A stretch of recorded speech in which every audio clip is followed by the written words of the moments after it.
Berarti kan memang sebenarnya alhamdulillah bisa nyenengin orang tua gitu kan. Karena memang in the beginning itu kayak beyond expectation, tapi alhamdulillah Allah kasih jalan.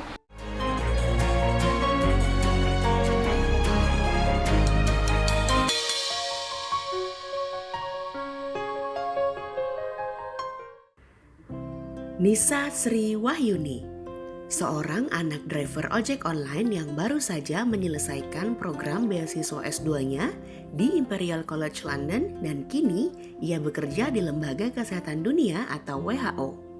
Aku biasanya setiap pulang sekolah itu pasti hal pertama yang dikerjakan itu adalah tugas sekolah, jadi diselesaikan. Membiasakan diri untuk menyelesaikan tugas. Jadi habit itu kebentuk selalu setiap ada amanah dalam konteks tugas itu diselesaikan. Aku ngeliat ibuku tuh sambil kerja juga, tapi juga sambil ngasuh anak-anaknya, terus sambil nyiapin makanan, nyiapin baju seragam sekolah, kayak gitu. Jadi aku melihat kerja keras mereka, jadi value itu yang tertanamkan. Aku yakin itu unconsciously, secara tidak langsung mempengaruhi diri aku. Waktu itu aku mulai menunjukkan lebih rajin gitu, semakin rajin untuk ikut kompetisi olimpiade waktu di sekolah menengah pertama.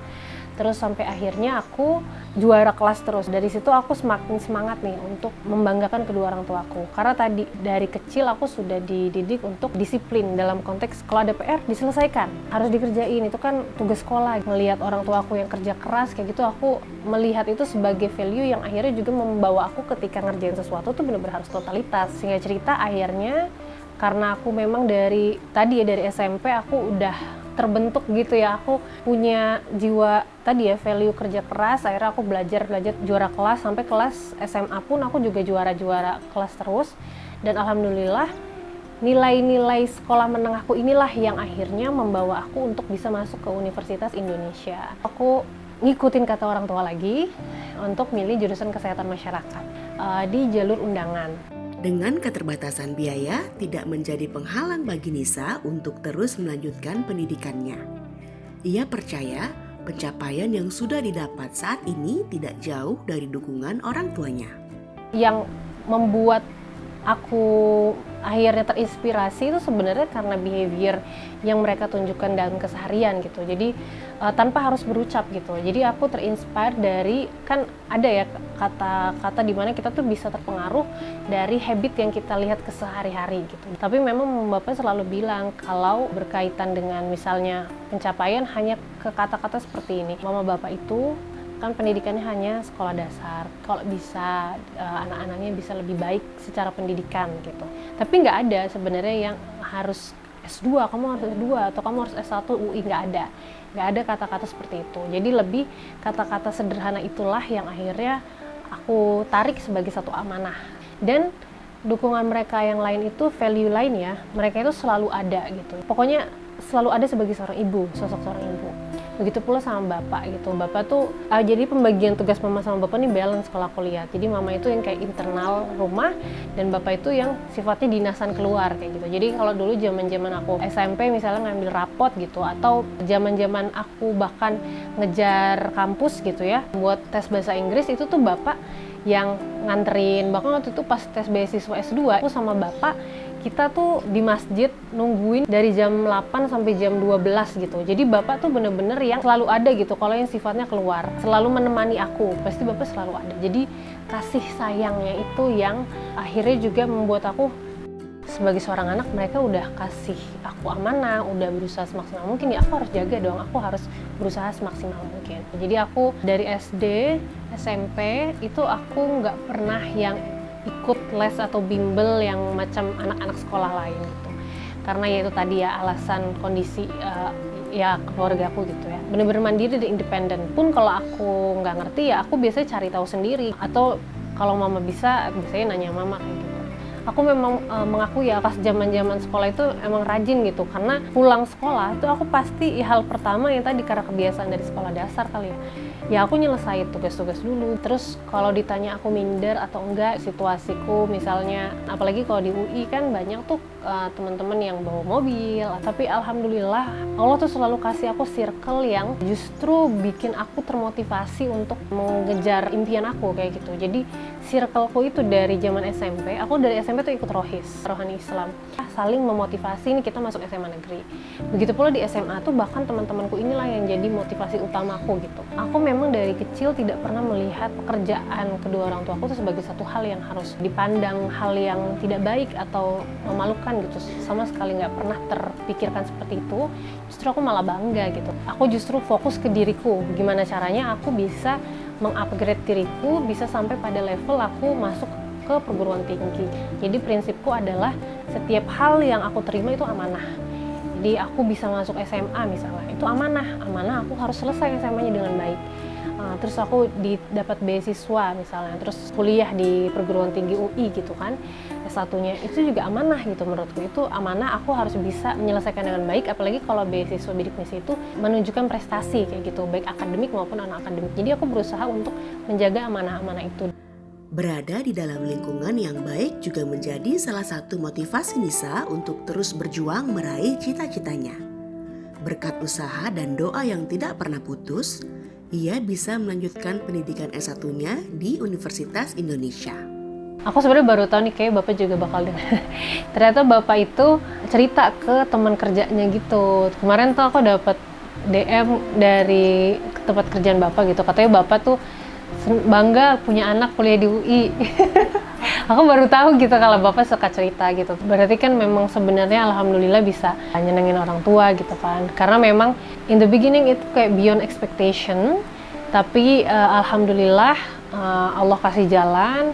Dan itu tadi ya, karena dari mama Bapak bisa sampai akhirnya pada titik masuk ke Universitas Indonesia. Dan juga akhirnya bisa lanjut ke Imperial College London. Ya namanya kuliah nggak ada yang mudah gitu kan. Nah tapi kalau aku sendiri kan memang beasiswa ya, tapi beasiswa itu kan tetap tidak bisa mengcover everything di dalam dunia perkuliahan. Pada akhirnya ya dengan bantu mama bapak dan juga akhirnya aku beberapa kali selama zaman kuliah tuh aku part time asdos itu hitungannya part time ya. Jadi biasanya dibayar rate-nya tuh per jam. Pernah part time di jurnal gitu. Jadi biasanya habis kelas aku ke tempat part time, ke tempat kerjaan paruh waktu ini. Terus aku juga pernah ngajar anak sekolah buat nambah-nambah dan untuk ngekip tabungan, karena sebenarnya lebih ke ada message gitu sebagai penerima beasiswa untuk bisa menunjukkan prestasi gitu. Dan aku anggap itu sebagai amanah lagi.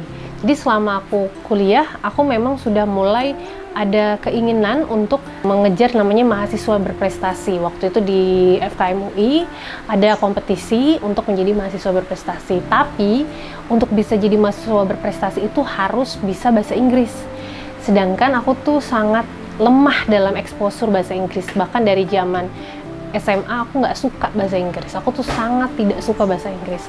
Akhirnya aku berusaha untuk ikut konferensi internasional. Aku men-challenge diri aku jadikan kekurangan aku itu justru sebagai challenge gitu. Untuk gimana caranya ya biar aku bisa meningkatkan kemampuanku kayak gitu. Akhirnya aku ikut konferensi internasional, aku ikut summer school di Korea waktu itu, terus di Jepang, terus ke Singapura juga.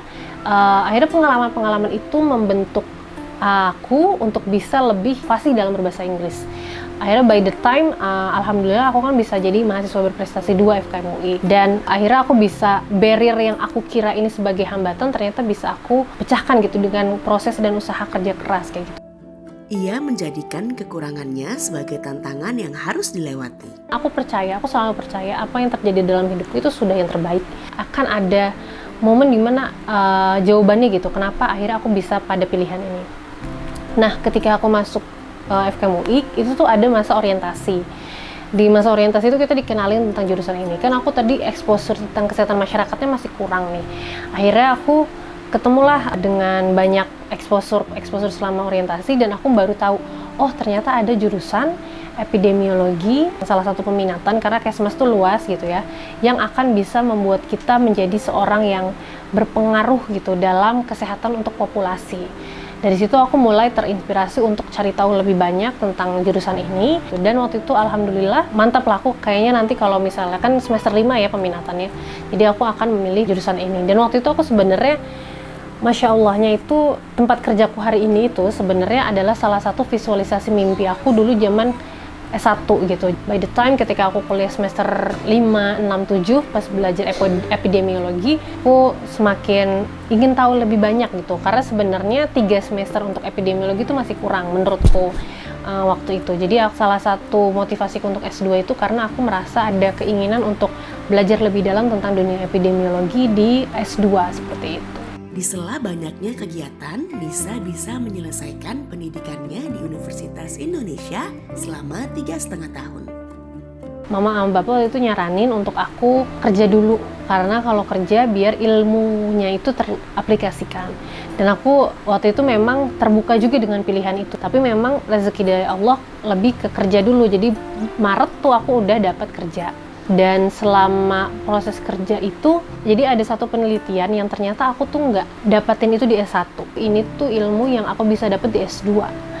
Nah, jadi ada gap knowledge nih. Tapi selama kerja kan ya kita harus profesional ya. Jadi waktu itu akhirnya aku struggling belajar sendiri itu di YouTube. Terus aku merasa ini adalah kebutuhan. Ternyata aku memang harus meningkatkan keilmuanku karena banyak hal yang sebenarnya bisa aku achieve dalam segi keilmuan kalau aku S2. Ternyata di tahun itu ada pembukaan beasiswa namanya LPDP. Sembari itu aku juga nyiapin beasiswa, nyiapin semua berkas-berkas beasiswa. Waktu itu pembukaan di bulan Juli. Sampai 4 bulan, dan aku tuh salahnya waktu itu nggak memprioritaskan namanya IELTS. Jadi kalau masuk beasiswa butuh nilai bahasa Inggris, dan aku tidak memprioritaskan itu. Akhirnya aku gagal di beasiswa pertamaku. Jadi memang tahun 2017 itu aku kerja juga sambil ngejar beasiswa akhirnya. Jadi kayak jalan beriringan. Sampai akhirnya aku terus lamar tapi nggak ada yang berhasil. Sampai tahun 2018 total tuh ada 7 beasiswa. Jadi yang beasiswa lain itu bukan LPDP, beasiswa ya lain-lainnya lah. Dari government New Zealand, dari government Australia. Terus ya beasiswa ke-8 itu kebetulan pembukaan LPDP tahun 2018. Dan aku lamar, alhamdulillah aku nekat ngambil tes IELTS lagi yang kedua. Jadi tes IELTS yang tahun lalu, yang tahun 2017 itu kan nggak berhasil, nilainya tuh 5,5, itu sangat rendah gitu. Ngambil lagi dan ternyata yang tes kedua di tahun 2018 ini bisa aku pakai buat lamar beasiswa LPDP itu. Dan alhamdulillah aku dinyatakan lolos di Desember 2018. Desember 2018 aku dapat beasiswa yang akhirnya ya setelah 7 kali percobaan yang ke-8 aku masih harus kejar bahasa Inggris lagi karena kampus di London itu butuh nilai lebih tinggi lagi, angkanya tuh butuh 7 dan aku tuh masih 6 waktu itu. Jadi aku akhirnya tes lagi bahasa Inggris di tahun 2019 sampai total 4 kali dan yang kelima baru bisa dipakai.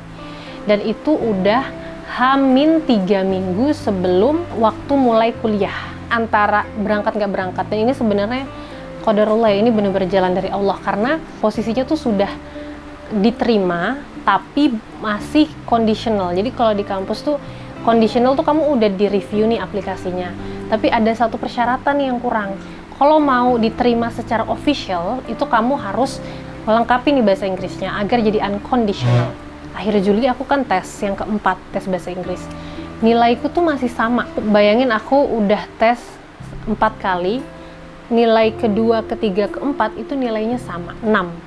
Sedangkan aku butuh 7, itu tuh jauh banget. Itu udah Juli 2019. Aku harus di London September 2019. Waktu itu aku sebenarnya punya pilihan aku lanjut atau mundur. Dalam arti, aku cuma punya Agustus berarti kan. Tapi waktu itu aku mikir, ya Allah nggak ada yang nggak mungkin gitu. Aku udah berusaha sejauh ini gitu, selama dari tahun 2017 ngejar beasiswa, udah gagal sampai 7 kali, 8 kali, terus sampai akhirnya IELTS serahin aja semua ke Allah gitu, maksimalin aja gitu effortnya gitu. Akhirnya ngebooking lagi terakhir kali, tes kelima itu di bulan Agustus di Surabaya. Akhirnya aku tes akhir Agustus dan alhamdulillah nilainya keluar, tapi masih kurang, belum cukup juga. Akhir Agustus udah ditanya sama kampus, gimana nilai bahasa Inggrisnya? Tapi nilaiku masih kurang, jadi tes yang kelima itu sebenarnya masih 6,5. Udah ditanyain, terus aku, ini dari Allah sebenarnya. Aku sampai hari ini ngerasa ini benar-benar petunjuk dari Allah. Nggak tahu kenapa waktu itu aku kepikiran untuk mencari regulasi admission di kampus. Ternyata benar, di kampus Imperial itu, kalau kita punya kontribusi yang signifikan dalam bidang kesehatan, kita bisa mengajukan namanya pengecualian atau exemption untuk salah satu persyaratan. Kan persyaratan bisa GPA, karena GPA juga dilihat, Alhamdulillah aku cum laude, jadi nggak masalah. Nah, konteksnya bahasa Inggris nih, masih kurang sedikit gitu kan, 0,5. Setelah aku kerja yang di Tanah Abang, jadi di rumah sakit itu, aku tuh kerja jadi perwakilan Indonesia untuk running satu program kanker selama 1 tahun. Dan program itu sukses gitu, dari yang nggak ada jadi ada, dari nol jadi akhirnya sekarang udah bantu banyak pasien kanker. Waktu itu posisinya udah akhir Agustus kan, aku udah tes 5 kali, dan aku lihat ada peraturan itu. Aku minta sama supervisorku yang ada di Singapura, aku bilang, aku mau ngelamar kampus tapi aku ada hambatan. Dia ngasih rekomendasi, dan aku kirimkan rekomendasi dia, nilai IELTS-ku, dan peraturan itu aku sampaikan gitu ya, bisa nggak aku mengajukan exemption ini, pengecualian. Dan ternyata jalan Allah ya, besokannya dia balas, oke, proses, karena ada sistem pengadilannya gitu untuk yang kasus seperti aku gitu, jadi nyebutnya special case. Terus 2-3 hari kemudian kayaknya mereka ada persidangannya gitu, aku dikabari aku bisa dengan diterima secara official dengan kontribusiku dan nilai IELTS-ku yang kurang 0,5 itu. Imperial College London menjadi pilihan Nisa untuk melanjutkan pendidikan S2.